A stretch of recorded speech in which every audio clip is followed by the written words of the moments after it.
that they are essential, but it's a pretty fine line, don't you think?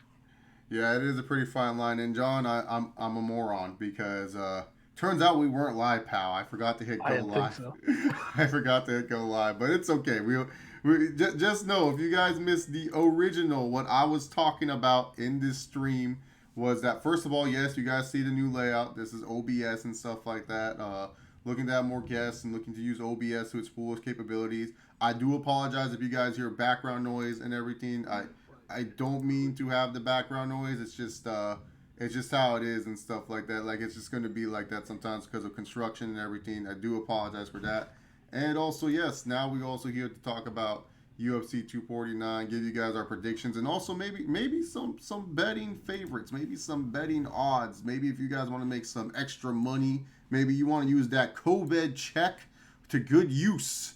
We're gonna give you these odds. Like I said, 5 times already. I'm with my friend John Gore. John, how you doing, my friend?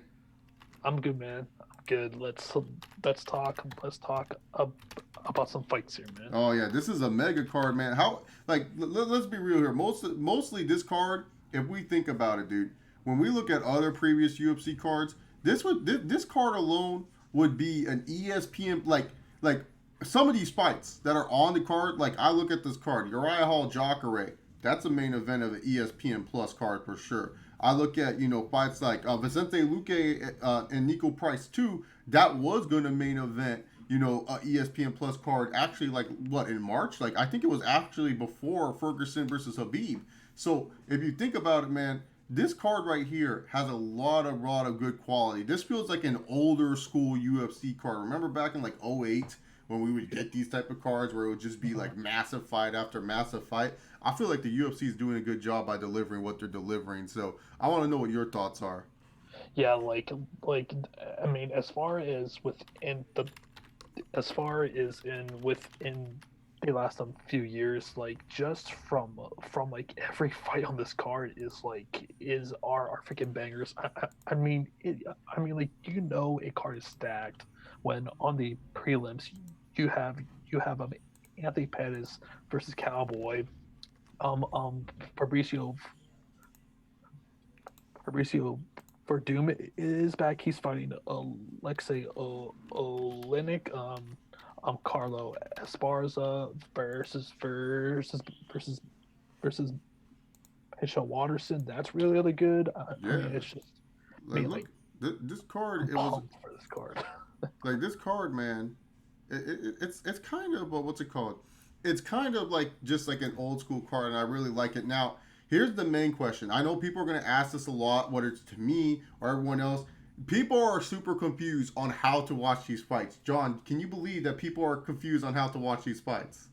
um, like confused as far Like how as they can tune in and watch. John, do you know the ways you can tune in and watch UFC 249 from start to finish? Yeah, you go onto ESPN.com. Mm-hmm. You subscribe to ESPN Plus. Yes. Once you are subscribed, you then go and put down what I'm what I'm $60 or whatever. 64.95 for this pay per view. So yes, so Mhm. this is how it works. A lot of people are confused because the thing is, a lot of MMA media has been saying, "Oh yeah, it's all on ESPN." It's not all on ESPN. I'm going to repeat this. It's not all on ESPN. This is how you can watch UFC 249. UFC 249 the prelims.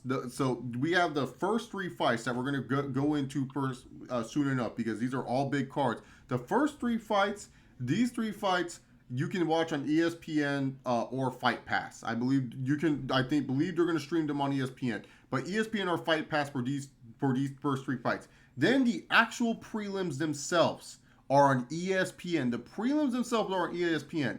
Now, if you want to watch Gaethje versus Ferguson, Cejudo versus Cruz, Ngannou versus Rosenstruck, Stevens versus Cotter, you need to order the UFC pay-per-view via the ESPN Plus app, which means if you're not an ESPN Plus subscriber, you have to throw down $5.99 or $4.99, whatever it is, and then on top of that, another $64. So pretty much you're paying $70 for one event. So To me personally, as a diehard MMA fan, I'll tell you right now, I think it's worth it. I think it's definitely worth the what you're getting. It's definitely worth Every it. single penny, Yeah, every it's single every penny. single penny. I mean, honestly, for this card, I would probably pay 80 for it. Like that's how stacked that this thing is. Yeah, you don't have a freaking Connor or a Masvidal.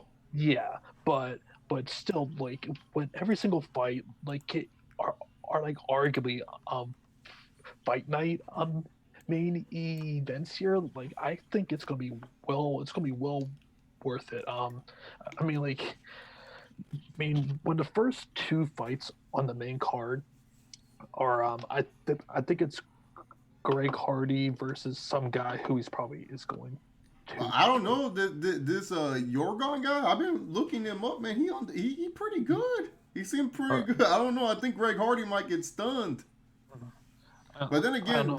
Greg Hardy did look good against that. Who did he fight last time? One of these Russians I'm at like the a UFC. Volcom. Yeah, like he looked good against Volcom. Volkan, and everyone thought Volkan was gonna starch him. He included, but man, like I was watching that fight, and I'm like he is definitely getting better, man. Mm-hmm.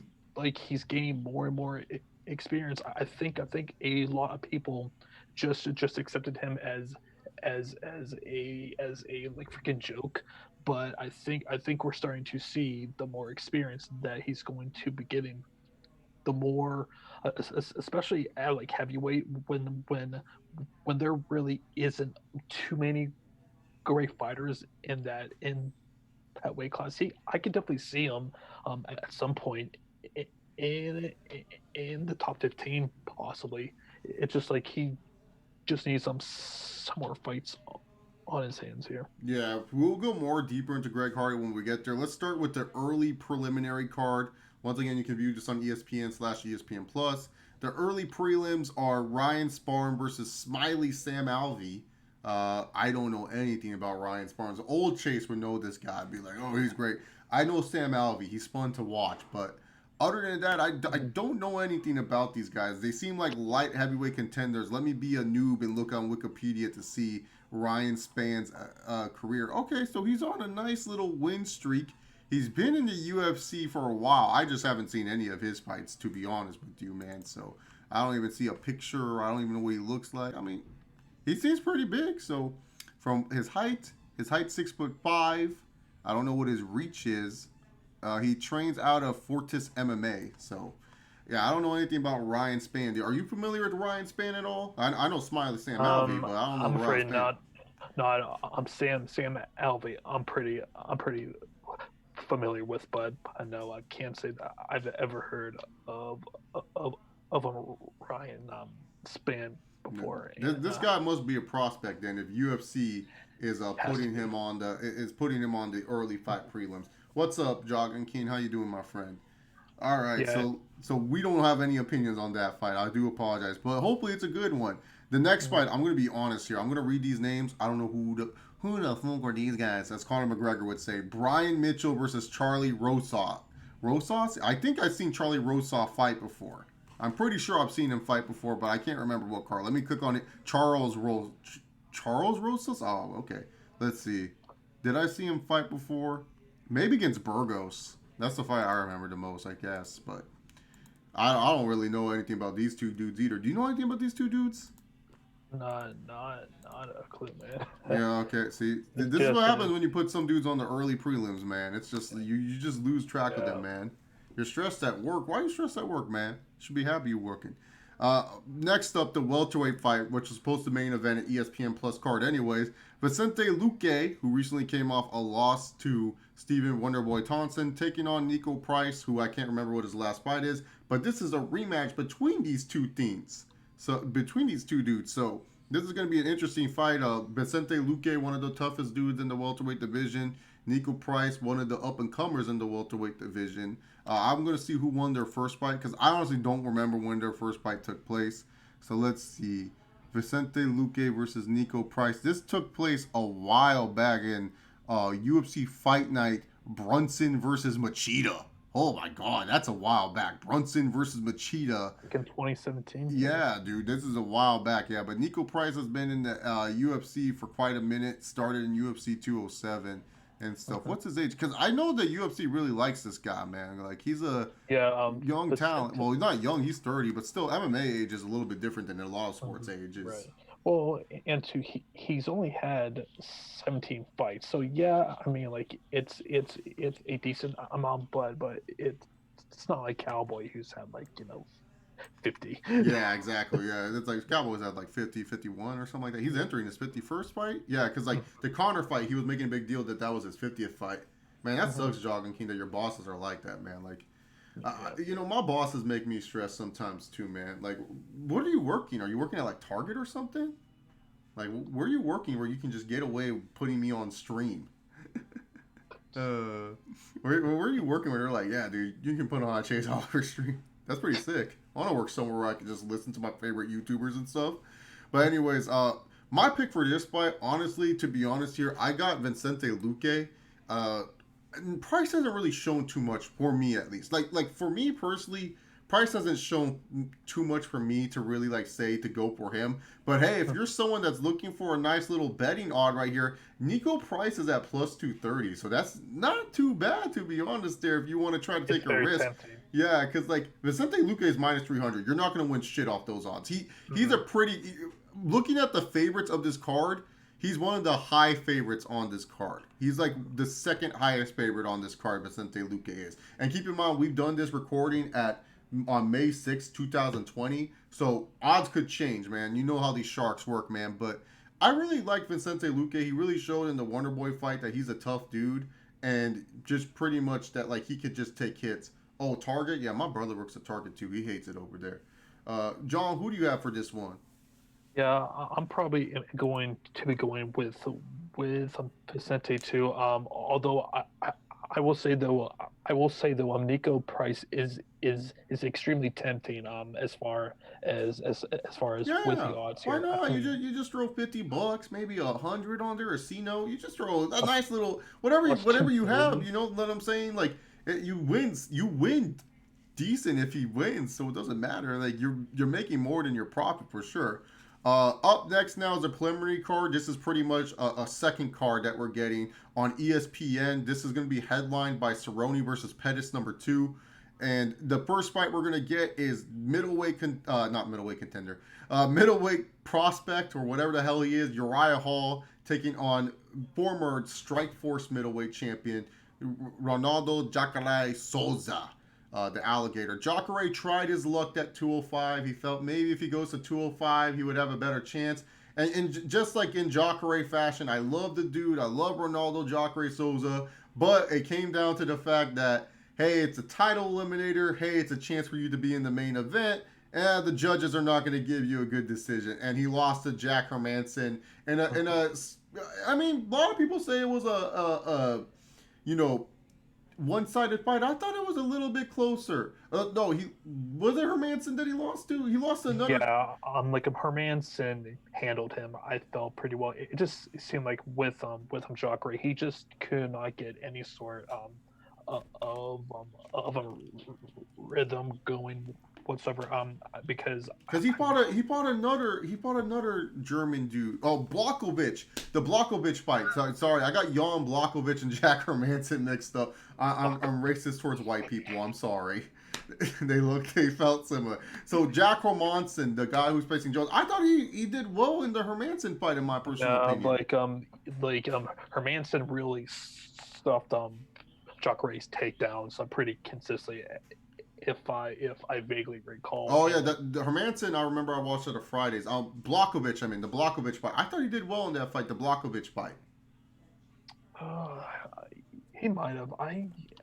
That's hard to read. I remember it was a pretty close fight. People were saying I thought Jacare, at least in my personal opinion, when I remember seeing it, I remember Jacare. Well, I was surprised Jacare is doing well, but yeah, now he's back to 185 and he's facing Uriah Hall. You guys all know who Uriah Hall is. Like Uriah Hall pretty much is on this card because it's like, hey, can we sell that stupid spinning head kick that he did on the Ultimate Fighter all those years ago? That's why Uriah Hall's on this card. That's Yep. why Uriah Hall's on this card because He has that one highlight. He has that spinning head kick. Everyone remembers that spinning head kick. He was on Team Chael. Chael pieced on and said himself, Uriah Hall is the next Anderson Silva. No, in fact, Uriah Hall is the next top middleweight. Like, Chael pieced on it. Literally just crowned this dude. And then he went on to face off against a guy that we're familiar with, Kelvin Gastelum. Gastelum ended up beating him because of takedowns and everything. Ended up becoming the Ultimate Fighter, and we saw where Gastelum's career went. You know, he went down to 170, now back at 185. And Uriah Hall has just been, for every great performance that he just has a shitty one right afterwards. Just like, I don't want to watch this dude. It's just like he's so inconsistent, and it just seems like from from a psychological point here, it's just like you like just don't know what you're Mm-hmm. going to be getting out of him. Like he could be one fight he will act like a freaking world champion, and the next fight he'll just completely just like Disappear. just yeah just disappear. It's pretty sad, but it's been a pretty rough go for him. Yeah, it's like frustrating with Uriah Hall. Jacare, it's like the other end for Jacare. It's like Jacare is like that one guy. I look at Jacare. My friend looks at Jacare too. He watched a Jacare fight with me. He's like, dude, how is this guy not a UFC champion?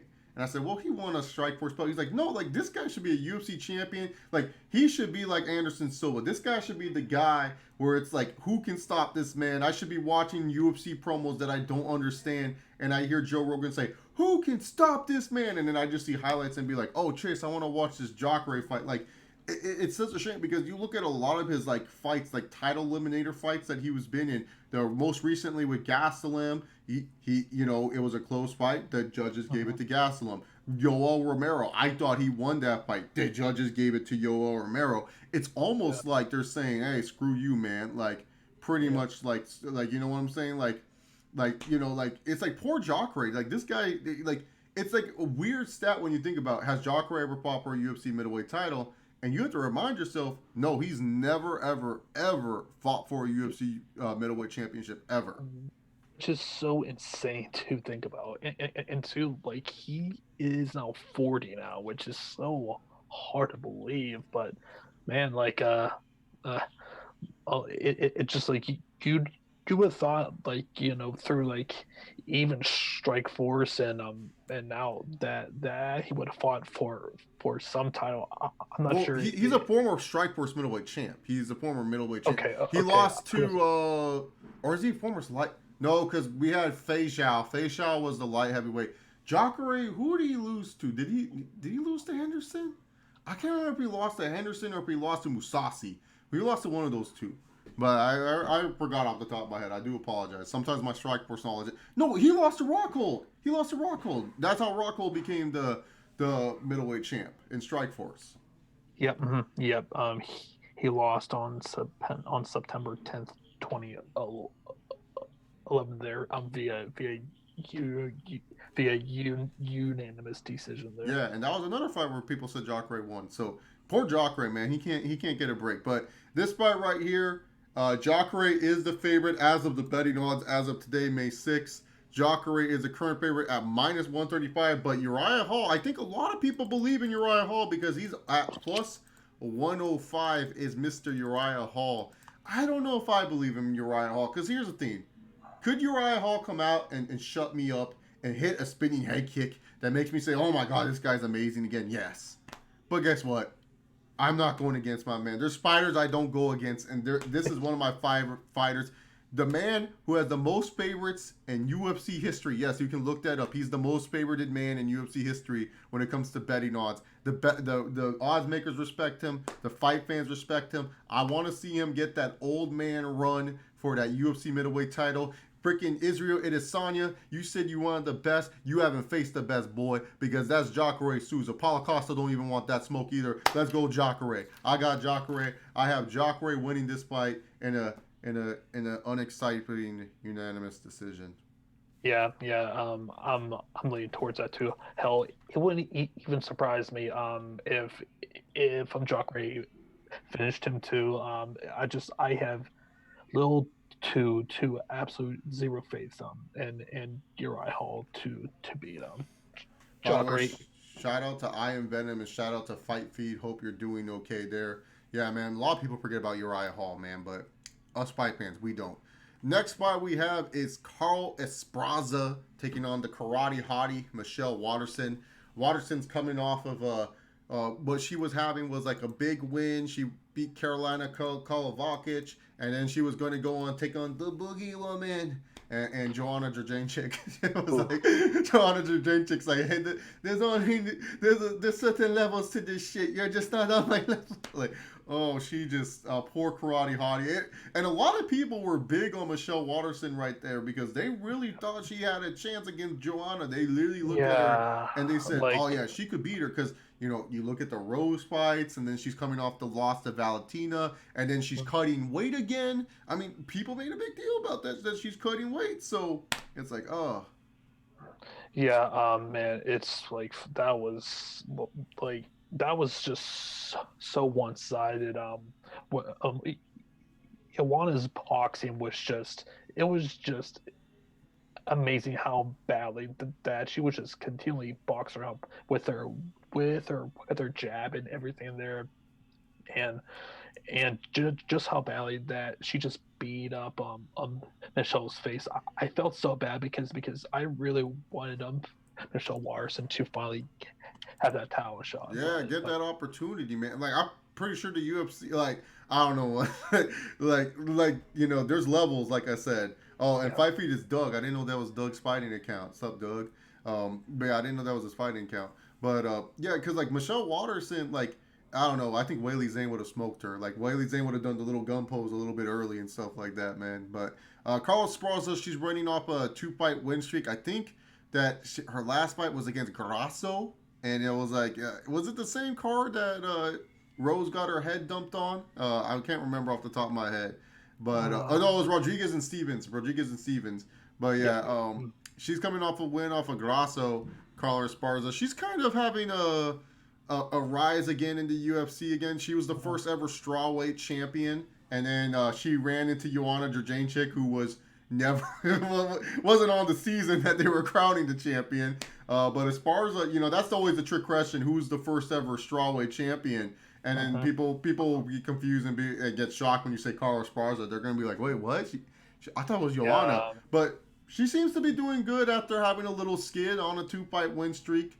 She puts on exciting fights. I can see why they put her on. Like both these two women put on exciting fights. Like Uh-huh. both these women don't put on boring fights. So I expect this fight, to be honest, to be a good one. Like I'm not looking. I'm going into this fight, and I'm not looking at it as, oh, this is bad. Now for the betting odds as of today, -155 for Carlos Esparza, +125 for Michelle Waterson. Very close, but you got some extra cash. A Michelle Waterson bet. Michelle Watterson, you like have to go in on her here. I Yeah, think. that's a good bet. Plus I'm 125. yeah, I'm kind of surprised that Carlo Esparza is even favored in this Well, fight. because our Sparza's coming off of two. So they look at it as that Esparza's coming off 2 wins, and then Waterson's coming off a loss, and then her most recent loss was to Joanna Jędrzejczyk. Right. And everyone just saw what Joanna went through against Whaley Zane and stuff. And that so I think the odds makers were kind of just like looking at it. They're just like, we're gonna would you we're gonna lean say towards her a little bit. would you say that fight was the best women's title fight Oh, ever? there's not even one close. The only question, the only fight that's in question is if you compare it to the short fight that was Nunez versus Cyborg, because Uh-huh. Nunez and Yeah. Cyborg was fun for for what it lasted for and stuff, and plus with the history element that's added into there, and then also I think Rousey versus Tate 3 or 2, Mm, whichever one it was, that was a good one too. So yeah. like to me personally, man, like yes, that is the best women's fight.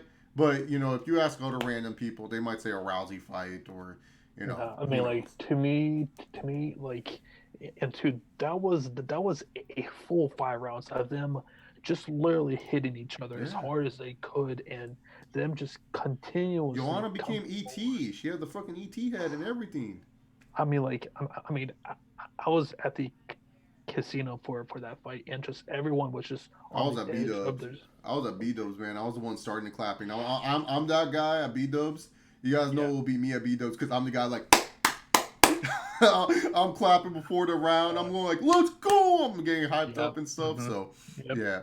But yep. for me, That's I me got too. Esparza on this one. I think she's just been. I think she changed camps not recently, but a while back, and so she's been Where's she applying at more. She's now? been more complete as a fighter than she has been in the past. So I like her. I like obviously we all like Michelle Waterson because she's hot. Let's not front here Absolutely. and stuff, but it's good for her to win. I mean, she is a very like my friends like take notice when the karate hottie is on the Hmm on the stage. So, but yeah, I got Esparza. I think Esparza will win. I think it'll be a good fight. I think this is a sleeper for fight of the night. Like so far, my fight of the night rankings: Nico Price and Vicente Luque is right now on top. This one is probably second right now. Esparza versus Waterson, as of the fights that we've talked about right now. Yeah, I'm probably going with like Michelle Watterson here. Although I do think it is going to be a really close fight here. So I could see either one winning, but I'm going to slightly go with her via via split decision here. Split decision. No, Yeah, that's a bold pick right there. The split decision. What's yeah, up, CPZ? How you doing? And Doug brings up a good point. Esparza is a really good wrestler, and Michelle Waterson, she's like one of those fighters that refuses to learn wrestling. Like no, screw that. Some fighters, you're just like, nah, man, I ain't gonna learn that. I'll learn how to stuff the takedown. I won't know what to do on my back. Speaking of back fighting and everything, this should be a grappling clinic. Fabricio Verdum, the former UFC heavyweight champion, takes on Alexei Olenek. And this fight, did Olenek fight on the Connor card? I can't remember if Olenek was on the yeah, Connor card. yeah, yeah. He was. He fought. Did he fight He fought. Derek Lewis? No, he fought. I thought Olenek fought some. Let me see. I get all. I'm sorry. I get all these UFC Russians mixed up, dude. Like all these UFC Russians, I get confused about. I was talking about the Connor card with what's it called? Oh, he beat Maurice Green. Yeah, okay. That's what I was gonna say because like this guy was Okay, hyped up when he was coming in. Like people were very excited about this guy, and he his hasn't really panned out. submissions, Like, his submissions are freaking yeah, nasty. no, yeah, no. He's one of those crazy. What's it called? Yes, we're doing Prison. prelim CPZ because this card is stacked, and some of the prelim fights I want to talk about. So yeah, but yeah, I was trying to remember because like I got Olenek confused with the other dude that Derek Lewis knocked out. like, Hmm I'm sorry, man. UFC, So you need like to a cut some Volcom. of. You need to tell Habib some of his friends need to go bye bye. Like I'm confused by all these ones, man. I don't know who any of these. Like some of them are just like, who are these people? Why are they on the card? Right. Yeah. But yeah, no, this is a ground matchup. Like for this is the fight. Technical. This is the fight if you're having a fight party, and if you guys are having a fight party, I'm just gonna say this: enjoy yourself. I ain't gonna give you no lecture. Come on, man. This is Chase Oliver here. I ain't gonna give you no lecture how to live your life. Do what you need to do. But this is the fight when you're having a fight party. Your friends are gonna be like, "Hey, man, you want to go out and do some BP, play some Rage Cage? Want to go outside? Want to just chill for a minute?" Like this is the how I should say the fight most casual fans won't like, just because it's a little bit more going to be more grounded and stuff. Like it's definitely a jiu-jitsu battle for sure. Yep. Yep. Absolutely. But as it stands for the betting odds, Fabricio Verdum is the heavy favorite at minus 335, the biggest favorite on this UFC card, unless freaking Greg Hardy is. Nope, Greg Hardy isn't. I always thought Greg Hardy was, but yeah, he's the biggest favorite on this UFC card. And Alexei Olenek sits at plus 255. Now, Verdum hasn't fought in a good minute, dealing with that suspension and Yeah. stuff. Like Sada. Yeah. now we all know Dominic Cruz doesn't believe in ring rust, but does Fabricio Verdum believe in ring rust? Yeah. I I personally I personally don't hear. I'm going with Fabricio. Okay. I mean like just.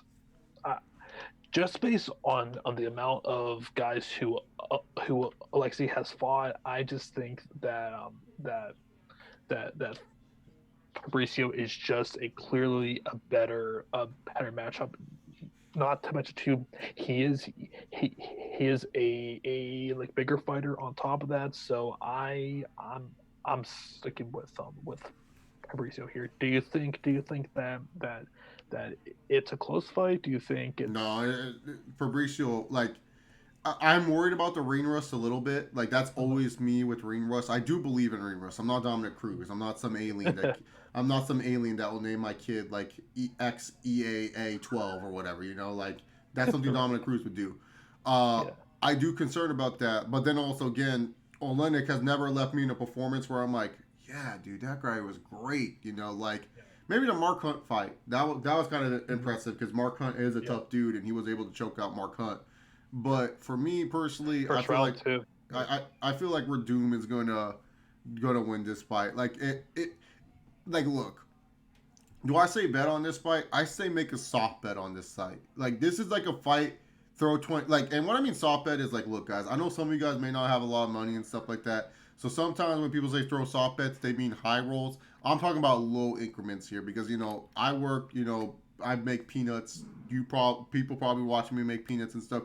Like I'm not saying, oh, be crazy, throw $100 on a Linux and see what happens. Like this is more of like you have the extra 20 to spend. Why not put $20 on him? See what happens. I mean, plus 255. That's a $22.50 Let's gain have some right there. fun. Yeah, exactly. That's a fun bet. Don't be stupid when you guys bet. And when I'm saying throw some money on and stuff, you don't have to. This is just more for people who are kind of wondering in the gambling circles what they should do with their money. All right, now we get on to the main event of this prelim cards. We have Anthony Pettis taking on Donald Cerrone. This is the second fight. Pettis comes in at the favorite at minus 145. Donald Cerrone comes in at plus 115. Pettis and Cerrone both fought out the last card recently. Both of them fought on the Connor card. Pettis lost. I forgot who he lost to, but he tapped. And Donald Cerrone, we all know what happened to him. A couple shoulders and a nice leg kick, a left high kick from Connor, that classic left jab, and it was all she wrote. Cerrone said Cowboy didn't show up, Donald show up, and that was my theme. I think this is once again Cerrone's mental mindset. He's talked about this in the past, and it's an unfortunate thing. But he's gone to sports psychologists. He's gone everywhere to talk about this, where he just can't get over him. Like he literally beats himself. Like he can't get over the fact that Mhm. like I don't know. He just has a weird mental block in his head, and it's kind of a bummer, man. I feel like too, especially after his fight against Tony Ferguson, like that just I feel has really set him back even further. And like into with Cowboy, he's always really struggled uh against southpaws. I mean, you recall his fight uh against Nate, and where like he for a good half of that fight, he just wasn't there. Yeah, Like, he didn't show up for the Nate fight till like the no, third round. right, and like, and but by that time it was way too late. Hmm. And with the Connor fight, and he even admitted it as such when he was on ESPN this week, was basically he did not want to actually be there, which it has been a freaking issue, as you said. It's just like, this sport, like, I mean, like, to me I think it's always, I think that it has always has been more more psychological as is physical. And we're kind of seeing that with Cowboy, because he absolutely has the tools and all, but it's just, you know in his head, just. Yeah, dude, you just can't beat him. The worst enemy is sometime yourself. I don't know why Pettis is the favorite here. I think maybe people got in on this one early because I Mhm. think Pettis may have came in as the underdog. Because I would have put Pettis as the underdog at first because the odds are pretty close. But really, to be Mhm. honest here, This is Cerrone where he belongs. Prelim main event, ESPN. Oh, this is perfect Cerrone. This is vintage Donald Cerrone. How many times have we seen Donald Cerrone get his ass kicked, and then he comes back and kicks that other dude's ass, and everyone's like, "Oh my God, Donald Cerrone!" This is a rematch from their WEC days. I believe it's a rematch from the WEC lightweight title fight, the lightweight title fight. Or no, wait. Pettis won against. I think this, did they fight it? They fought in WEC because I don't remember ever them fighting in UFC. At least in my head. Let me go check real quick. Check the little stats real quick because I really don't believe they ever fought in UFC. I remember them fighting in the blue Actually, cage. they fought back on Oh, back. UFC on Fox. Yep, Oh, January 2013. Holy wow. shit, that Damn. was a long time ago. 2013. And Oh, I thought they I literally thought they were in the blue cage. I never thought they fought in the UFC, but hey, I was wrong there. Dang, dude, that's crazy to think. Wow, dude, that's how long Donald Cerrone's been fighting. It's like 2013 and stuff. But yeah, he knocked out Pettis the last time. And also, too, this is going to be a good fight. Pettis and Cerrone are going to come in and bang. This is old man Pettis. Old man Pettis doesn't give a fuck. He's not looking to win. Like, he's not strategic. He just goes out there and bangs with people, man. So I got Cerrone winning this fight though because we know how it works, man. Cerrone loses, gets all depressed, goes on this media tour. He's upset, and then you know what happens? He wins. yeah, I'm actually am going with Anthony Pettis here. No, I think with Cowboy, I think he's completely washed no, at this point. washed. I just like he has been KO'd so many times now that I mean, even at this stage, and even as you just said, this is completely catered to him having having a comeback fight here. But I just think that that that with the amount of fights that he currently has, I just don't think that he can um uh, be who he used to be in his earlier days here. So I'm going with Pettis round two knockout. Okay, I got Cerrone doing his usual thing, finishing this off in the third round with a knockout. Now we get on to the main card. So Here we we go. have Greg Hardy taking, and this one's on ESPN Plus pay per view. It's not on ESPN. It's not on Fight Pass. You can illegally stream it if you want. Uncle Dana will probably hunt me down, call me a piece of shit, but I'll deal with it. I'm just telling you guys, man. I'm just telling y'all. This is on ESPN Plus. Greg Hardy versus Yorgon De Castro. Now, Yorgon De Castro, this guy actually has a good record. I've seen his clips, and he's a pretty good fighter. Obviously, we know why he's on this card. Why he's where he's at. He's because he's fighting Greg Hardy. But Yorgon Castro is undefeated. He hasn't fought anyone that I have seen in my life, but he's has pretty much 5 finishes uh, to his 6 wins. So he's I undefeated. I But think he was on like Dana's contender series. oh, was he on the Dana White Tuesday Night Fights? I believe so. Yeah. Oh, okay. So yeah, Dana loves his contenders. But yeah, Greg Yeah. Hardy, controversial figure is Mr. Greg Hardy.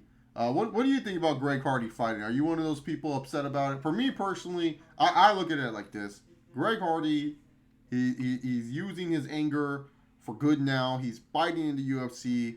As long as he doesn't do anything stupid, I'm good with it. You know what I'm saying? I'm big on second chances and stuff. I'm good with third chances, but I'm have to give you like a fourth or fifth chance. Then you're a lost cause at that point. But for me personally, I'm personally okay with Greg Hardy fighting the UFC.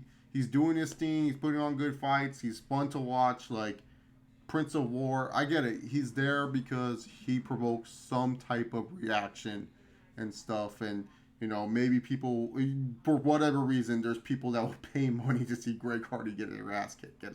But what do you Yeah. think about Greg Hardy? Yeah. I'm right there with you, Chase. I mean, when he first started, I was very curious to see how he would actually translate, and I mean, like, we even saw it in in his previous fight against Volkan. He is getting better Mm-hmm. now. Now, now he is clearly one of the more hated guys in the company, but from I mean from the UFC standpoint, that should generate some interest in people wanting to see his ass kicked. So I mean, like from a like business I always hear standpoint, people, I'll read people on Twitter, put him with Francis Ngannou. Why the fuck would Francis Ngannou fight right, Greg Hardy right now? He right. worried about Stipe finally coming back from his eye injury to maybe fight him again. He ain't worried about Greg Hardy. Like, the only way Francis Ngannou signing Greg Hardy's name on the paper is if Dana White's giving him $10 million. like even a million maybe. But, like, no, The 10 fight million. I makes would no say 10 sense. million. Because, like, the thing is with Ngannou, that's such a big risk and reward. Like, okay, the risk is you go against Greg Hardy, and if you lose, that's like the biggest loss of your career. Like you could probably bounce back from it, but your hype, the persona, done. Like Greg Hardy, if he loses, so what? He got his ass kicked by Francis Ngannou. I hope he gets his ass kicked by Francis Ngannou. Like, you Mhm. know. Well, I mean, you know, we are talking about Francis. He's like one of the most scariest Oh, human beings on the freaking planet right now. Francis Like, Ngannou made me scared of that Shakira song. This time for Africa when he came out that for the Stipe fight. Never thought that song could be so menacing in my life, and I was like, holy shit. He's coming yeah, out to Shakira's "This Time for Africa," "Waka Waka Way," and I was like, "Oh shit, he's about to kill Stipe," and he ended yeah. up losing that fight. But And seeing what like he did against Kane was just, man, he that was punched him heavy. and tore his ACL. Like, Right. jeez, call me when you find a fighter that does that shit. Like, Mhm. whatever happened after the Derek Lewis fight, like I think Cerrone maybe should go to Francis Ngannou's doctor. Maybe he should go to Francis Right. Ngannou's sports therapist. Maybe he'll figure out how to, because after the terrible Derek Lewis fight and that Dana White's epic rant, like Francis Ngannou's ego got to him. Like, he just has such a big Yeah. ego. Like, And this then kid, like, oh, he remember that? Oh God, he just baptized some Curtis Blades right after that Curtis too. It was Blake. Oh, like, Curtis Blake. That guy is the Michael Johnson of the heavyweight division. Like, yeah, like, he going to be the gatekeeper for some time. But oh, yeah, I think we both agree Greg Hardy's going to win this fight. yeah, yeah, yeah. Yeah. I got him. I got him. I I got him by first round knockout. Here is it. Yeah. Up next is the fight a lot of people are excited for. A lot of people say this might be the fight of the night. Calvin Cater coming off a loss to Zabit Murga. I'm not going to say his last name. Zabit. Mhm. I thought honestly Cater. If that fight went 5 rounds, freaking Zabit would have lost because Yeah, he yeah. looked terrible.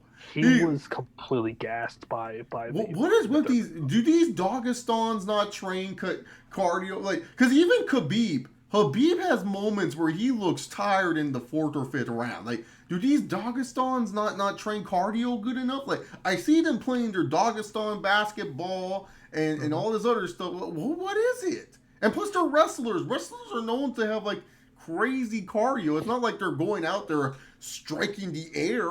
They're literally just wrestling. Like, I get it. I wrestled in the past. I know wrestling it takes a lot out of you, especially trying to hold your opponent down and everything like that. But like for me personally, that's what gets your cardio up. That's why even though I'm fat, I still have good cardio because I used to wrestle back in high school. So I'm like, yeah, man, like I'm running and I'm going though. But no, that's not Mini Habib. Mini Habib is Islam. Islam, whatever his last name is.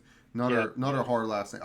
I can pronounce Nurmagomedov just fine, but I cannot pronounce Maragadesha put it off, whatever his last name is. But yeah, man, like Cater looked good in that fight, and Jeremy Stevens he came off a close loss to Mhm. Yair Rodriguez. So I'm looking forward to this. I look for this to be a stand and banging war. But I feel like we need to put some respect on on my boy Jeremy Stevens. I see these odds: Calvin Cater minus 250, Jeremy Stevens plus 195. And you know what I'm saying, John? I'm going with Jeremy Stevens. I'm going with the second round KO. I think Jeremy Stevens will win this fight. I like Calvin Cater. He's been on a roll. He's been doing good stuff. But I really do feel like Jeremy Stevens is going to win this fight. I just don't see how Jeremy Stevens loses this fight. Yeah, I'm not as confident as you are here. I'm going with Calvin Cater here. I was just really impressed how well that he finished his fight against Sabib. Also, thing too with Jeremy Stevens, he is getting a little bit older now.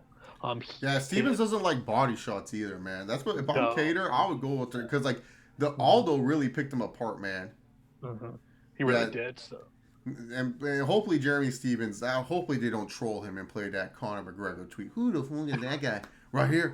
The what? hardest hitting 145 pounder in the division. I put people to sleep. This guy just TKOs guys. Like, what was he trying to prove with that? Come on, Jeremy. I love you, bud, but come on. Up next is the what would have been a main event of the ages. I'm so excited for this one, but I'm still excited. Francis Ngannou taking on Jairzinho Rosenstruck. Oh man! So This is gonna be Jairzinho fun. Rosenstruck appeared out of nowhere. It felt like a Francis Ngannou clone, just knocking people out. He was losing his last fight. Let's be real. He was getting worked by a veteran, Alistair Overeem. Didn't look good against him. But it doesn't matter when you have power. It doesn't matter if you suck throughout the whole fight. If you have that power and you can carry it within the fifth round like he did, oh god, that's just scary right there. Both these two men are aliens and predator. This is a predator versus an alien right here. Freaking Francis Ngannou's a predator. Freaking Jorizo Rosenstrike is some alien with his crazy cardio and stuff. I'm super excited for this fight. The battle of two titans. I cannot wait. Ngannou's the heavy favorite at 280. Rosenstrike at 220. But guess what? I don't care what the odds are. I go with my boy, my favorite fighter in the UFC. This time for Africa, baby. Let's go. Francis Ngannou. Let's make it a little bit spicier, though. Second round KO. Yep. Clean. I'm also going with Francis, but this one with I if this gets past like 3 minutes in the first round, I'll be stunned. Even though with Rose and Struck, he freaking KO'd Al, Alistair late in that fight for pretty much four and what 3/4 of the fight he was getting worked. He was losing the fight. He Yeah, was losing yeah, the fight. Like yeah, look at the yeah. judges' scorecards. They had Alistair winning. Like it was Right. he was Yeah, losing. yeah, yeah. So I'm going even though that was a very extremely impressive way to finish Alistair. This is on Alistair and Francis is freaking terrifying.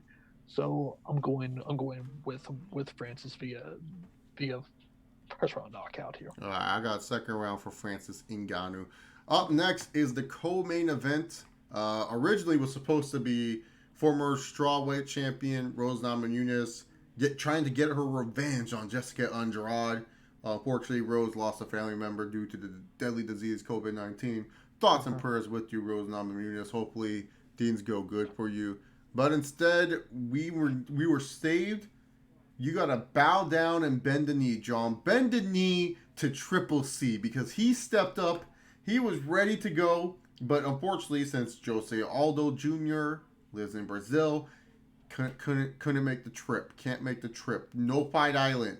So what is Triple C doing? Triple C is granting us a retirement for the Dominator Dominic Cruz, and oh boy, this fight is going to be a very interesting one for sure. Freaking Dom some trash talking. It's just tremendous in this whole thing, don't you think? Oh, dude, Cruz, poor Henry Cejudo. Cejudo normally can get away with the cringe, with the whole cringe gimmick, but Cruz just knows what to say. Still my favorite day is the T.J. Dillashaw trash talk. Where like, I'm not gonna talk. What do you mean? You can't just leave. We're obligated to be like he's pretty much doing the same thing to Cejudo, making Cejudo just sound stupid and Oh, stuff. I mean, like even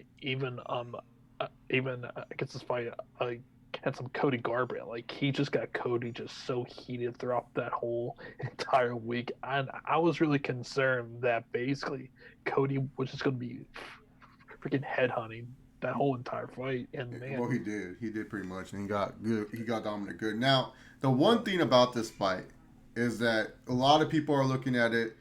I get it. It's so easy to choose what's his face.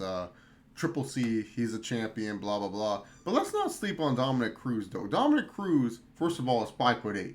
Henry Cejudo is what is he, 5'4" or whatever it's called, 5'2", something. He's short. Henry Cejudo is not a very tall man. And Cruz, the one thing about him is he knows how to pick his spots. He knows how to pick his spots, man. And the thing about Cruz is like, so Hudo's boxing is still not that improved. Like no, people are gonna go like, oh, look at the Marlon Moraes fight, Chase. Okay, Moraes blew himself. I'm not trying to discredit Triple C here. Yes, he did great in that fight. But what I'm trying to say is Moraes blew himself up. But before Moraes blew himself up and got tired, Cejudo was losing the striking exchanges. Like Cejudo is still not a polished striker. Like his striking is just still not there for me. Where I'm like when he gets someone to the ground, he's fine.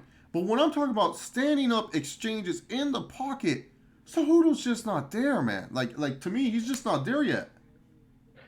no, and I definitely agree, and especially against someone in the likes of Dominic Cruz, who is such a freaking awkward guy to face against with his with his footwork and everything. It's going to be a very different fighter than Cejudo has really ever faced Yeah, before. yeah. Like it's not like Cejudo's fighting what's it called? It's not like he's fighting some bum on the feet. And the thing No. is too with wrestling, Dominic Cruz is a good wrestler too. I know everyone's gonna be like, well, Cejudo's Olympic level.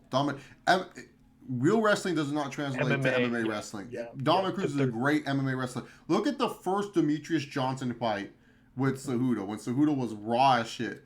Then Cejudo tried to take down Demetrius Johnson. Demetrius And he Johnson could. stuffed him, kneed him in the gut, and beat him with his own style. Like Mhm. that just shows Cejudo still has to translate. Like to me personally, Cejudo's a great fighter. He's definitely one of the top pound for pound fighters.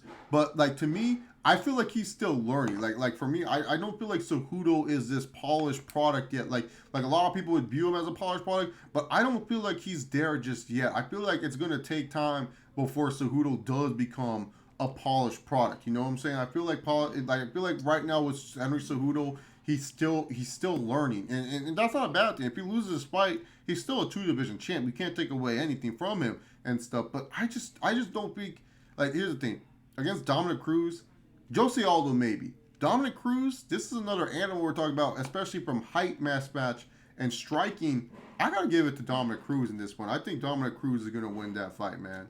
And on top of that, on top of that, you are you are not going to be finishing him either. So if Cejudo does win, it's definitely going to be by a decision here. So it's not going to be an easy fight, despite Wisdom Cruz being out of the action. I believe since 2017, Yeah, 2018 now. yeah, So 2018. yeah, so I mean, and and and and the whole issue, like, do you put any sort of stock with his with his with his ring rust here? Even though when he came back, for the TJ fight, Well, I the believe, thing about Cruz, his ring rust, he doesn't believe he does like it's different between Verdum. Like Verdum yeah, has shown times where he looks bad with the ring rust.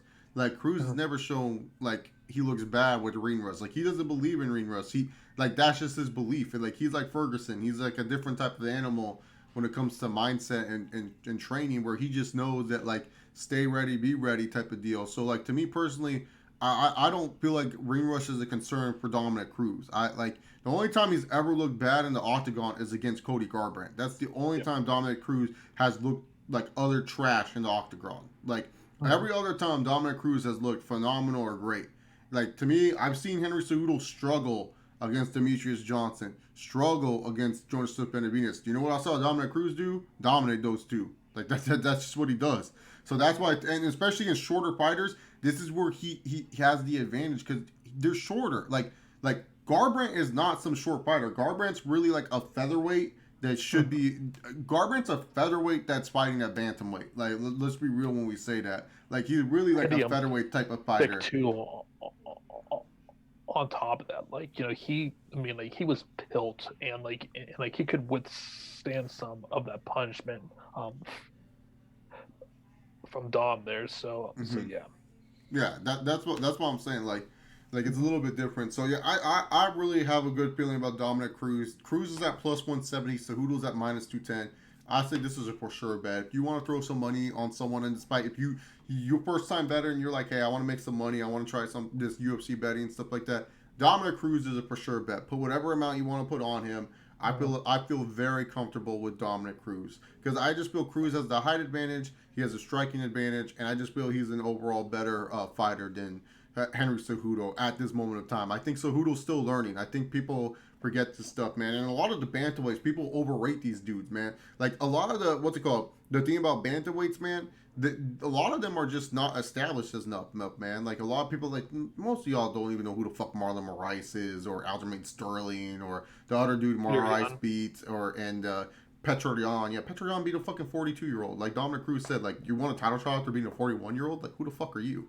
Like no, it's true. But like that's the thing, man. Like Dominic Cruz and people also you got to realize Dominic Cruz is probably the greatest bantamweight of all time. That's not named Bibiano. But in the UFC perspective, he's probably the greatest bantamweight of all time. Like I just seen this dude beat up everyone besides Cody Garbrandt. That's the only dude he lost to, and he lost badly, yes. But everyone else, I've seen him destroy. So I just don't know how I'm Mighty supposed to. Mouse. Yeah, how am I Mighty supposed? Mouse looked really human against him. Like in Yeah, which why do you think Demetrius was like, oh, I don't want to go up and fight this guy? Like, how am I supposed to take Henry Cejudo, who is still young, still has some time to grow and improve? Like he's still trying, he's still improving as a fighter. Like Henry Cejudo is not a polished product yet. He's a great product, but he's not polished yet. So I'm going with Dominic Cruz just because he's just one of those guys like you just don't go against. He's the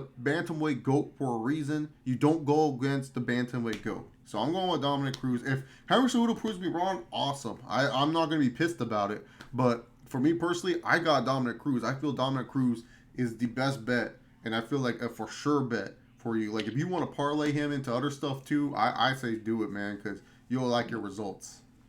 yep, I definitely agree. Although I probably have changed my mind. I probably have changed my mind a good like 3 times so far this week. But It's but a tough fight, man. yeah, It ain't it's hard. not an easy fight. It's not. I mean, like and we were talking about this earlier. Both of these title fights are not easy Mm-mm. shoe wins here. You know.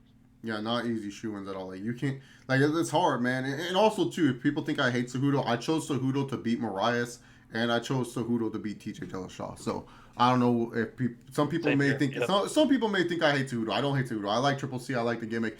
I'm just not going against a bantamweight goat. You know what I'm saying? But I know sometimes replay people will tell me, oh, you know I do. All right, Ferguson versus Gaethje.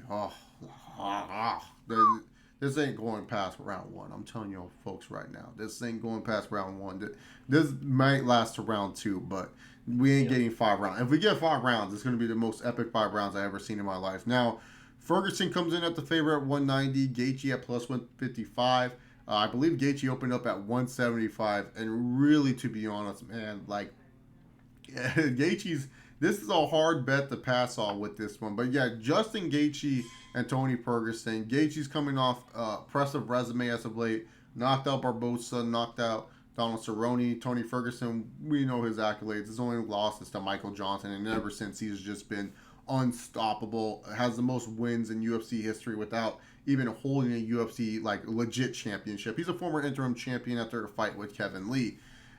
So Ferguson and Gaethje, breaking down both these fighters. Both these fighters obviously are elite level fighters, lightweight contenders for sure, future lightweight champions. I look at both guys and what I see strengths and weaknesses wise. Ferguson, his weaknesses is that he likes to keep his hands down too much, man. He fights with that wrestling style where he looks like he's ready for a takedown. He keeps his hands down too many times, and sometimes some dudes pop him, man. Do you see that in Ferguson's fights?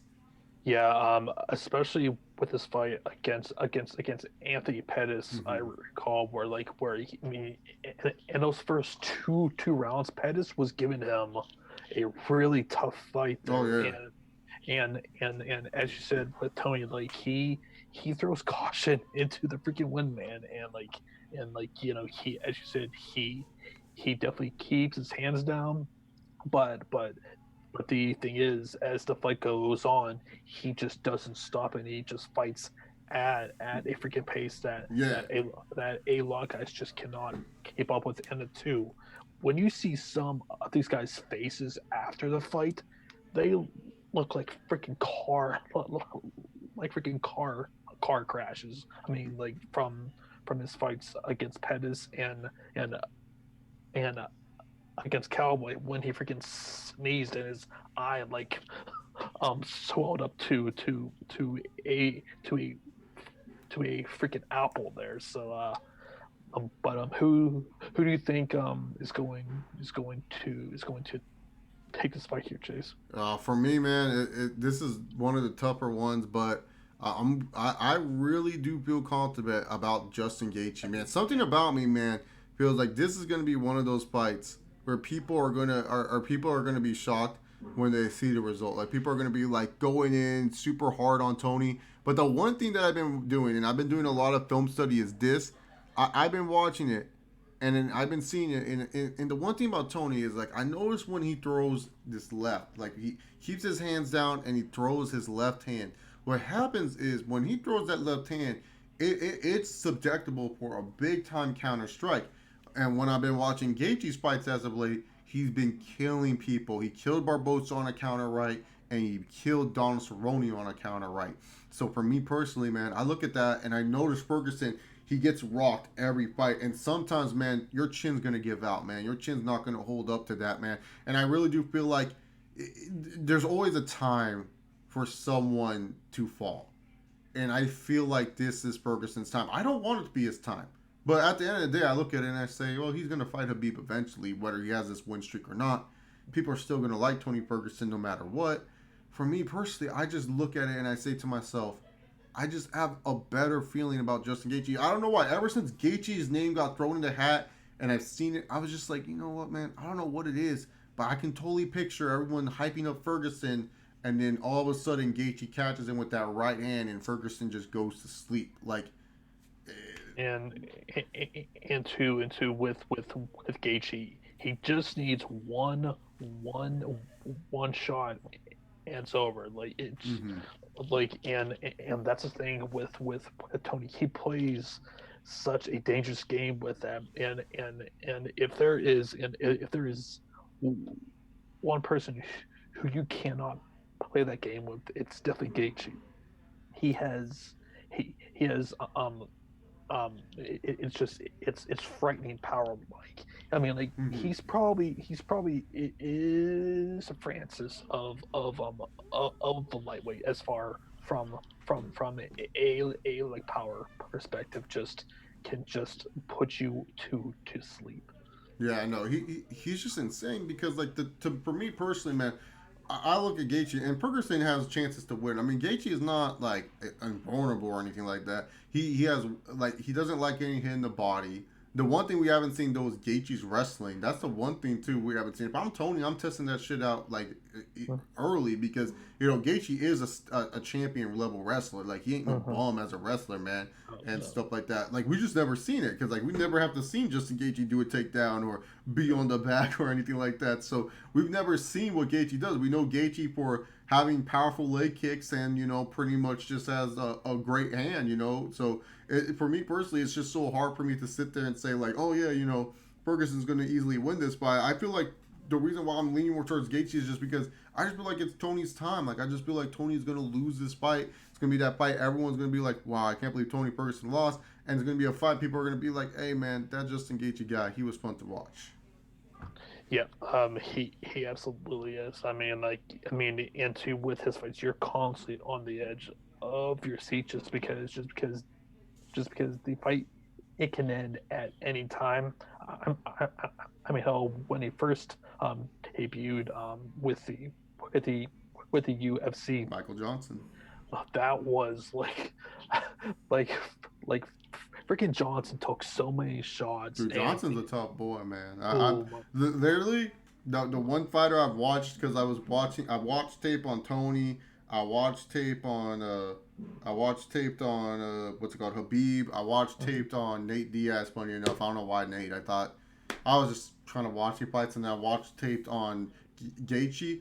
Common mhm. opponent's Michael Johnson, and every time I watched, I was like, Jesus, this fucking kid's tough. Like I was just like, God damn, Michael Johnson's tough. It's like a Nate fight too. Yeah, the Nate fight. Yeah, he was tough in that fight too. Yeah, but like the one common opponent they all have is Michael Michael John. Johnson. Michael Johnson's a gatekeeper, man. Like, Uh, like the dude, but yeah, he's a gatekeeper. But who do you have? Do you have Ferguson? yeah, I am Mm. sticking with him. Although I'm really not that confident to say the least, just because JT's of this dangerous. fight. Like, Yeah. who are you gonna choose between Habib and Ferguson? Um, I mean, it depends how the fight goes because I feel like if the fight stays standing, Tony to me has a very clear advantage. But if Khabib can like get his wrestling going, it definitely favors him. So, um, but I think I would just slightly favor Habib. Hey, But like to me, the only guy who can really give Habib a an actual run for his money and actually beat him is definitely Tony to me. Just because everyone else in that division, I feel like are kind of one sided or one D dimensional. Whereas with Tony, he's pretty good in everything in which it pretty much makes a very intriguing fight. I'm not sure if you agree with that, I had Ferguson winning because I felt that Habib hasn't fought anyone that actually fights off his back. Like mhm, he's right, never had someone like Tony Ferguson that like everyone's gonna be like Edson Barbosa. Edson Barbosa is one of those guys with a jiu-jitsu background that doesn't use his jiu-jitsu. Like yeah, Tony Ferguson is legit jiu-jitsu. Like I just feel like give me someone like there that can actually fight off their back. Like mhm, that's like Habib's biggest weakness because once Habib has someone that can fight off his back, that's why I feel like Nate could actually do decent against Habib. Because mhm, if Nate actually tries to use it, because Nate's not a slouch when it comes to jiu-jitsu. That's why like when Habib, remember when the whole 249 situation, not the what pay per view was it, 220 whatever, when Connor did the busting, I was literally like, dude, yeah. Anthony Pettis could beat Habib, like randomly just beat Habib because Pettis is so like the one thing Pettis is dangerous is on his back, and I Yep. literally thought like Pettis is such a moron if he says no to this because you have a chance at a lifetime to beat Habib, and then he Mhm. didn't. He was just like, I want more money. And then Raging Ally and Kenta got the fight. So that Which which two that fight Al he fought pretty hard against Habib although although Habib won in pretty convincing fashion. I mean like he had a problem getting Al down. So I mean like um the whole the whole competition thing, like who has he beaten? I mean, like Dustin. I mean, Dustin Poirier. Dustin's like a weird one, man, because it's like, do like the thing about Dustin? Yes, he beat Gaethje, so Gaethje that's a good win. Yeah. Holloway, it's like I don't know what UFC's obsession was with like we need Max Holloway in the lightweight division. Like that was like this weird obsession from Dana. Like your Dana White, that was the biggest one of his biggest 180s. He was all like, "Yeah, man, we Holloway's a big kid, man. he needs to fight at 155. And then afterwards, he fought Poirier. Yeah, did you see how big Poirier was compared? They look the Yeah. same size. Dana, I don't know what the fuck you're talking about. But Dana literally thought that they made such a size difference. But Holloway is a freaking huge featherweight because I think he walks around 185. yeah, So he's like 185, 190, dude. Like I heard on like he said, I think he said on Joe Rogan on off season sometimes he gets a little fat. Like yeah, he'll be like sometimes man I just go to like 200. And I'm like what the fuck? it is what it is. I wish I could be like that, but I know how to cut weight, but it's not the most healthiest. But yeah, man, I wish I could do that. Just shed off some pounds randomly and stuff like that. Like I want some of these UFC genetics, but yeah, like, I don't know, man. Like for me personally, like Habib's like track record, like Connor, Poirier. Those are the only two big names, and if you want Poirier as a big name, those are the only two top level guys he's beat. In my personal opinion, Barbosa wasn't really top level at the time when he beat him. Um, Michael Johnson definitely wasn't. Glycin Tebow? Like, Like, that's the thing. Khabib's like resume. really, Khabib's resume is very light, dude. And it sucks too because he can only fight 2 times a year, so it's like you can't really see. It's like hard for him to judge. well, especially too when you compare his resume to against Tony's Yeah, Tony resume. fought a lot of good dudes, man. Like like you mean like you're thinking of guys like Pettis, Cowboy, Josh Thompson. He fought Yeah, way and back. that was when Thompson was still on the rise, man. That was like Yeah, Thompson post the yeah, needle, post the needle and stuff like that, man. mhm, He was still a little bit juiced. Josh yeah, Thompson was back then. yeah. So it just like it's and and and when the conversation comes up as far as the best ever, a lot of people are going to point to that. It is like, well, compare both of the resumes. It's the same thing, and same thing with Connor. Like he's KO guys such as like Aldo, Eddie Alvarez. I'm not sure if you would classify him as Alvarez, no, Alvarez is great. Remember, mm, I was on the Alvarez train. Remember, like when everyone was choosing RDA, I chose Alvarez for that UFC Fight Night show. Like that was so much fun. That was so much fun. a That good, card there. yeah, good fight, man. But yeah, that's why to me, man. Like no, Alvarez is legit, man. He is like Eddie. He's the Underground King. Eddie, Mm-hmm. Eddie. Oh, thank God I don't have to hear his wife anymore. Oh, But yeah, no. For me personally, what was I gonna say with that one? Yeah, no, Connor spot some good guys too, man. Like mm-hmm. Aldo's like legit, man. Like you can't, like you knocked especially it. especially at like that time, Aldo was untouchable. Dude, Aldo's still good, man. People sleep on Jose Aldo because they just want to hate on it.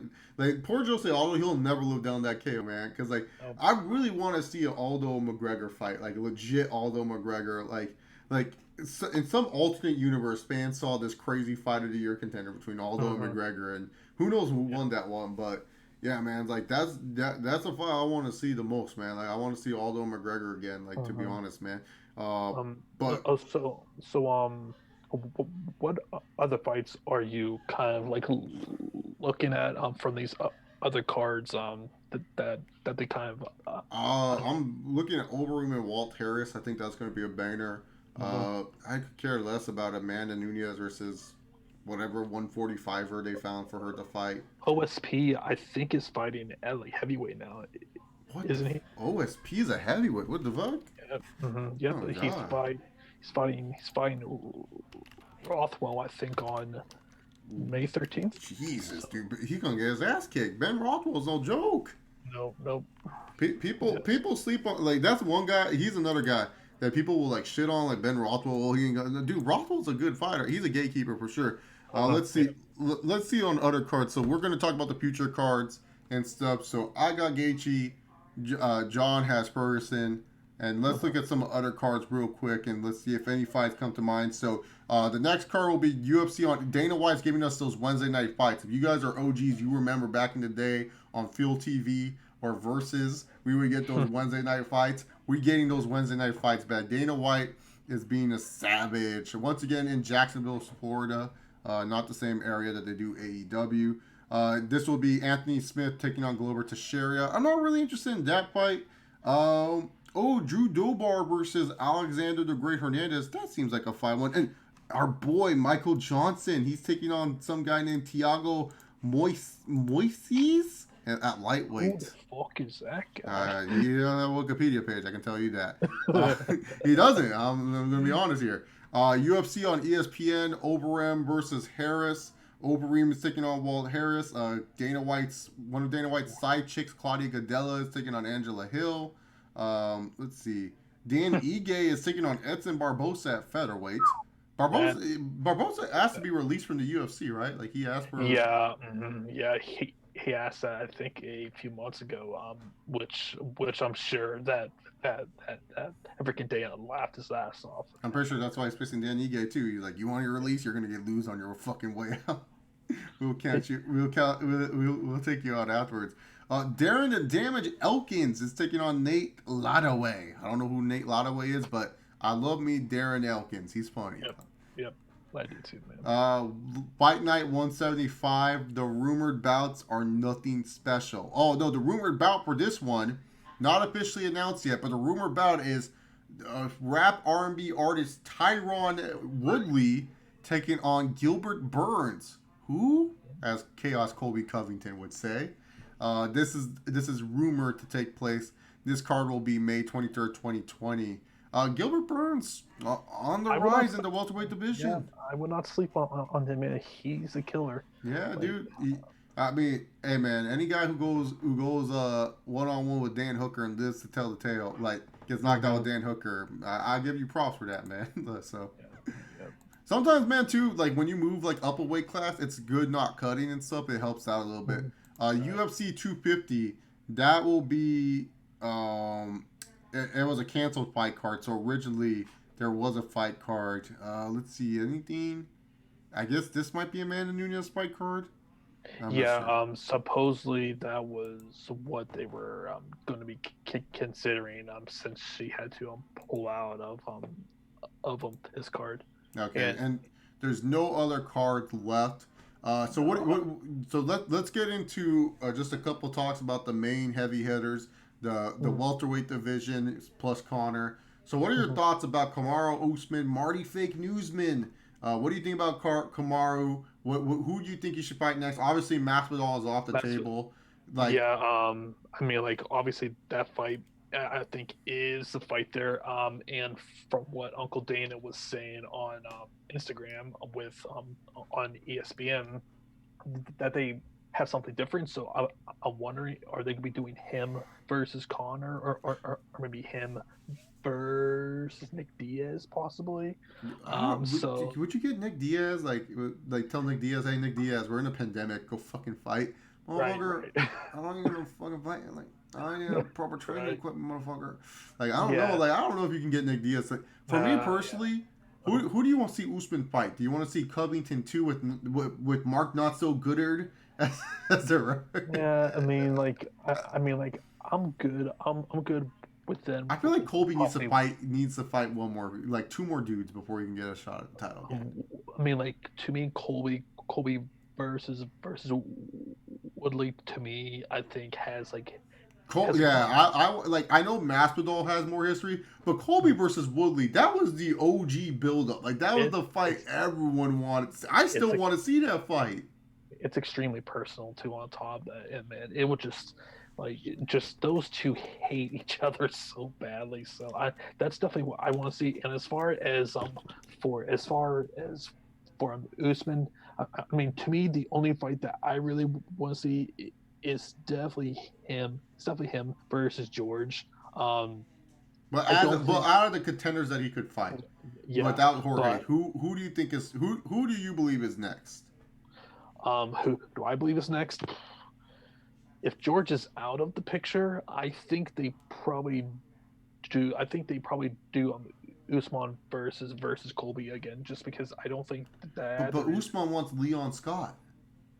Oh yeah, that's right. He wants Edward. I honestly think these boys are sleeping on Wonder Boy. I feel like give Wonder Boy an opportunity against Usman.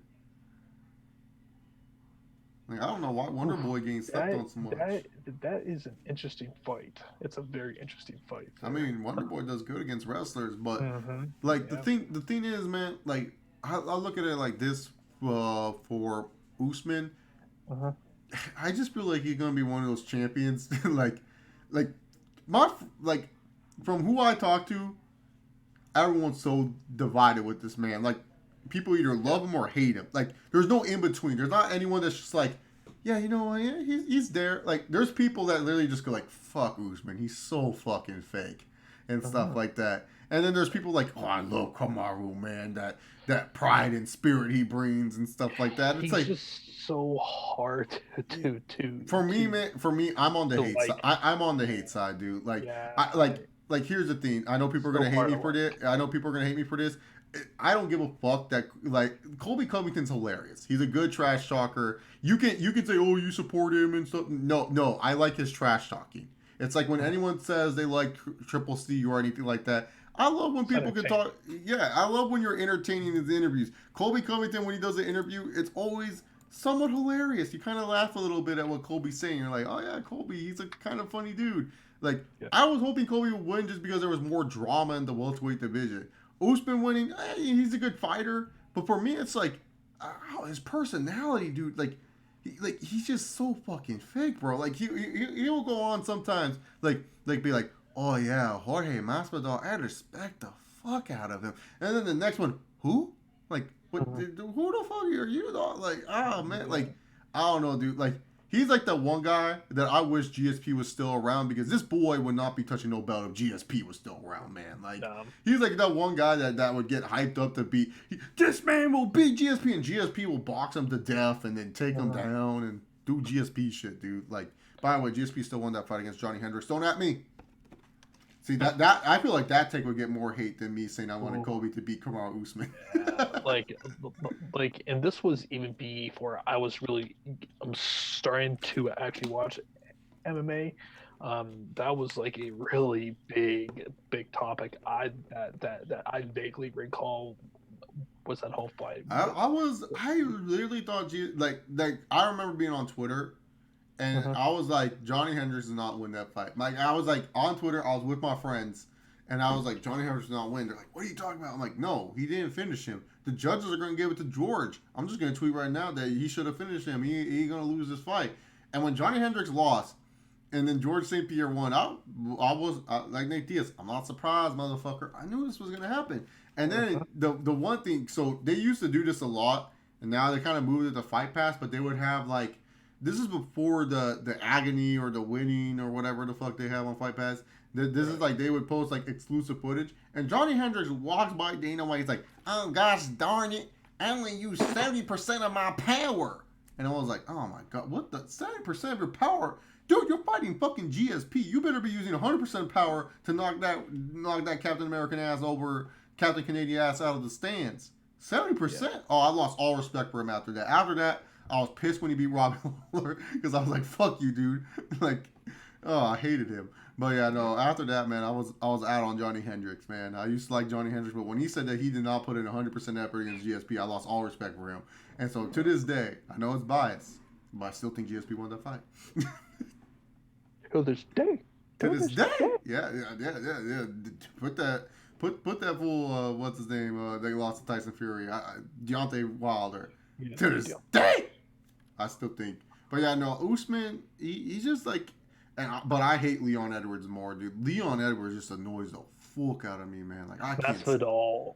Masvidal clowned him when he tried. But like to me, I don't know why Usman thinks Leon Edwards is next in line. Like that's the thing. Usman's like convinced Leon Edwards is great, and I just look at him. I'm like, dude, I would rather you fight Stephen Wonderboy Thompson than Mhm. Leon freaking Edwards, dude. Like Leon Edwards is not that good. Yeah, I mean, like it was so Gunnar his Nelson last. almost submitted him. Yep, yeah, but I remember that being a pretty close fight. I'm just like, Yeah. and I mean, like, I definitely feel like if he fights either Colby, um, Woodley, or and especially George, I think he loses all three of those fights. And hell, even against someone as as Wonder Boy. That's not a very easy fight for him either, just based off the styles there. Yeah, I know, dude. Seriously, like Wonder Boy, man. I don't know why Wonder Boy gets so much disrespect, dude. I'm still a Wonder Boy fan to this day, Uh-huh. and I just don't understand. Like, no one wants to fight. Like all these guys talky. You're not gonna fucking Uh-huh. fight him. Like you guys think Nope. he's so easy. Oh no, He's like such a hard guy yeah, dude. to Like get. everyone's like, oh, he got knocked out by Pet. Dude, Pettis is a fucking athletic freak. He like Uh-huh. the Pettis knockout. That's one of those knockouts where you go, yeah, that was a good knockout, but it was kind of lucky. Like, come on, man. Like, you can't. But yeah, I guess Kamaru. Honestly, if he's not fighting Jorge, I don't really care who he's fighting. And he's fighting Leon Edwards. Oh man, I ain't watching that shit. Like, maybe I'll watch highlights. Maybe Uh-huh. I'll stream it, but I ain't paying money for that shit, man. I probably won't even go to Buffalo Wild Wings for that, man. Wow. But do you think McGregor and Masvidal is gonna happen on Fight Island? Do you think this is a I possibility? do. Do you think this is? I think it's gonna I happen. feel like it's the fight America, not just America, the world needs right now. We need Conor McGregor. We need Jorge Masvidal. Do you think McGregor survives against Masvidal? Because I don't know. I feel like this layoff has Well, maybe hurt Masvidal a little bit, man. Because he's not a good layoff fighter. Masvidal's good when he gets a stream of fights going and stuff like that. I don't know, man. Like if the it's at 170, I'm really favoring George just well, it's going to because. be at 170. Connor's going to be like, I don't feel like I Yeah, need to cut weight in this situation that I'm doing. If I have to yeah, cut but weight, doesn't be ridiculous. like I just think like just from a size and power standpoint, I really favor George there. Um, and I really don't know how Connor is going to actually react to that, but then again, he's like he's I think is now pretty used to fighting at that weight now. Mm-hmm. So who knows, man? But it's a very interesting fight. My question is, does does a pay per view do as many buys as Connor versus Nate?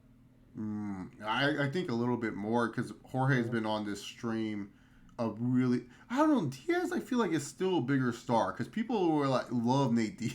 Like Nate Diaz You is too. still a big star, man. Like it's like You I too. remember the trajectory for the Madison Square Garden show. People were looking at that as maybe 700,000 buys because of Nate Diaz and Poirier, and that Poirier is not a big name at all, man. No. Um, yeah, so for me, I feel like it could maybe the first Nate fight. I don't know about the second one. The second one had the story, McGregor's redemption. Can he come back from it and stuff like that? Like I don't know if it will have that, but at the same time, man, like I want to see that fight. It's a good fight, and also too, it's another fight. Connor loses, it doesn't fucking hurt him. Like Connor's one of those No. guys, win or lose, it doesn't. He's on that great level where you want to be. You can win and you can lose, but it doesn't matter what happens. People are still gonna. A Connor fight is a freaking spectacle. I think. Yeah, it's an event itself, man. Like, like he doesn't need to win fights. Like people don't understand. McGregor doesn't need to win another fight in his life. Like he can be set at like if he has goals that he wants to do. If he goes on this win streak, awesome. But the thing is, he's shown that he can lose and he still comes out on top. Like look at the Habib and Conor fight. He lost that fight. Habib like he lost that fight to Habib. Mhm. How has Habib really been treated? Like, yeah, people say Habib's some star and stuff like that, but compared to like what ESPN rolling out the fucking red carpet for this guy, like Habib's returning against Poirier, yeah, it's going on in Abu Connor, Dhabi at 12 p.m. Conor McGregor, let's buy it rights to an Eminem song. Let's make 8 million commercials. Let's do a bunch of like, oh, if you hell, like, I come on, recall when they were hyping up him versus Cowboy, and literally all day long, ESPN just had a freaking banner of like Connor versus Cowboy, yeah. literally all day long that day. I was like, and two, I believe for that fight that ESPN Plus gained like it was like 700,000 more subscribers or something Yeah, from that dude. fight. Like, Yeah, that's how it is. See, Peasy wants to know: do you think Connor, if he improves his ground game, that's the only way he can beat Habib? I don't feel like he. no matter what he does, his ground. He trains with Dylan Dennis, and Dylan Dennis is no slouch on the fucking ground. It doesn't matter. Connor's ground game is always going to stink. Like the thing is, if you watch enough Conor McGregor footage, you know this. He fucking hates being on the ground. Like that's just not his comfort zone. Like he loves doing kickboxing, he loves doing all that other stuff. But the thing is, he His can take wrestling. he can stuff takedowns. He just doesn't like being on the ground. He looks like a fish out of water. Like literally his body goes into autopilot when he's on the ground. Like he just does not know what to do in that situation. Watch the Habib fight again. Watch the first Nate Diaz fight. He just doesn't like it when he's on his back. It's just on his back. Like when he's on top, he knows he's a little bit decent. But on his back, oh, he's not good on the ground. So that's why, to be honest, man, it doesn't matter how much he trains his ground. What Conor needs to do is just be more focused, figure out Habib's timing, and get him with that left hand. Because that's the only way. Because like the thing is, Habib is human. Like Habib is not indestructible. He is human, man. And we saw in the Poirier fight, you can rock him. You just can't go to the ground. That was Poirier's biggest mistake, trying to do a fucking guillotine choke, blowing himself up. If he didn't do that, he could have had a better chance. I'm not saying he would have won, but he could have had a better chance. But that was Poirier's ultimate mistake. If you watch that fight back, you'll be like, if you watch a Poirier fight back again, and you saw him put that guillotine choke, he should have just let that go. He should have just said, screw it, man. There's ain't no point. This dude ain't tapping. He's from Dagestan. He had bears like fucking put him in guillotine chokes, you know? Like, that's the thing he did. Like he ain't afraid of that thing. So I would have just let it go. That's what I would have done. But yeah, man, the thing is with Conor, he has a chance, but he just needs to be more focused, and he just needs to stand up. He don't need no ground game, man. Like some fighters, they just never will learn the ground game, and that's okay. You know, some greats did great with no ground game. Like Chuck Liddell's ground game was not always so freaking tight. And look at him. Anderson Silva. Yeah, Anderson Silva has a ground game. I mean, he choked out Henderson and stuff. So he choked out Chael. So yeah. But yeah, no ground game, man. No way. Like he doesn't need it. All right, John. Do you have any final thoughts before we head out? No, I think we covered a lot here, Chase. Yes, This we was did. fun. Yep, John. Where can great people find you? So you guys can follow me on Twitter at jgore492. Also, me and my friend Matt also do a weekly podcast every single week, which is called Matt and John. Matt and John make a podcast, so give us a listen to that as well here on YouTube. All right, and CPZ. I'm gonna say no. John Jones lives in America. He's not gonna travel to Fight Island. The Fight Island's for international fighters only, unless they're. I don't know. I guess he has to fight. What's his name from Anson? Who? Bakovic. I'll promise I won't get these white people mixed up again. But yeah, so who knows? But yeah, you guys can follow me on Twitter at ChaseOliver68, YouTube.com/Chase Oliver. Hit that subscribe button. Thank you guys for tuning up to the stream. Tell me what you guys think about the layout and whether you're watching the playback or anything. Tell me what you would want to improve and stuff like that. If you guys want to help me out with OBS, I am more than welcome to. Sorry if there's 8 million UFC streams. Not all of them are the stream. But yep, thank you guys very much for tuning into this one. Hope you guys have a good day. Remember, guys, just like our former WWE champion Brock Lesnar and the guy who ruined all the ratings for WWE, sometimes you don't have to give a shit in life. Thank you and peace.